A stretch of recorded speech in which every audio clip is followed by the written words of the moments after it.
Welcome back. It's now time for your midday sports. Fresh off a fourth bronze medal finish at the Netball World Cup, head coach of the Sunshine Girls, Connie says she's excited about the local player talent pool with planning for the next Netball World Cup on the horizon. The Sunshine Girls returned to the island on Tuesday from South Africa, where they defeated New Zealand to pocket the bronze medal, their first podium finish in 16 years. However, with several of the players playing a second World Cup, replenishing the squad is part of the goal going forward, according to Francis. The talent that is here is phenomenal, and they are youthful. Plus, we have some who was left back here. So it's all about the next cycle. So it's the best of the best, will be going to the next cup. So these girls have to compete against each other to fight for the position.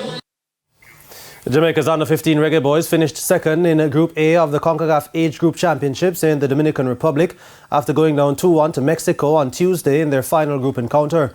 The Jamaicans, who for the first time in the tournament's history won consecutive games, will await matches from today to know their quarterfinal opponents. They defeated El Salvador 1-0 and invited Team Saudi Arabia 4-1 in their previous matches.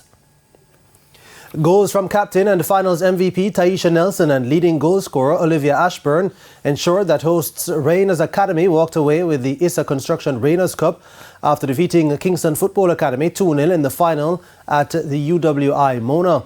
Nelson found the opener in the 22nd minute before the match was settled as a contest 5 minutes later by Ashburn. It was Ashburn's 10th goal of the tournament. Driana Thaw of Rayners walked away with the Best Goalkeeper Award, and Lillian Clark of Rayners walked away with the tournament MVP. And 9 matches in the upcoming ODI Cricket World Cup have had their dates or start times changed, including India versus Pakistan in Ahmedabad, which will now be played on October 14 instead of October 15. The changes were confirmed by the ICC today with less than 2 months to go to the start of the game's showpiece event. Pakistan, Bangladesh and England are the most affected, with those three sides having 3 games changed by date.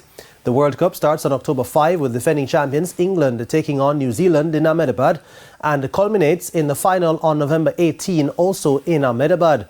The semi-finals will be played in Mumbai and Kolkata on November 15 and 16. The ICC also announced that tickets for the event will go on sale from August 25. And that's your Midday Sports Report. Shane?